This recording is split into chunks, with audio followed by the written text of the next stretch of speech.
आज हम आप लोग को दिखा रहे हैं जोरदार बारिश।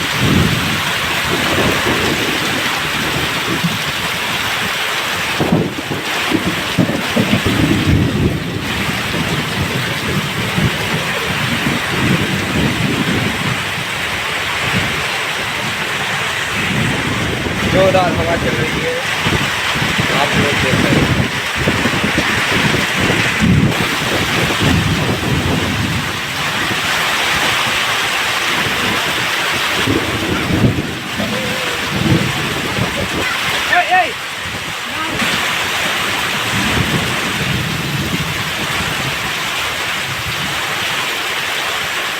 जो आपको ये मंदिर टाइप बने दिख रहे हैं, इसमें रखा हुआ है भैंस के लिए भूसा, और जोरदार बारिश भी हो रही है और ये भीग नहीं सकते हैं, आप लोग देख रहे हैं।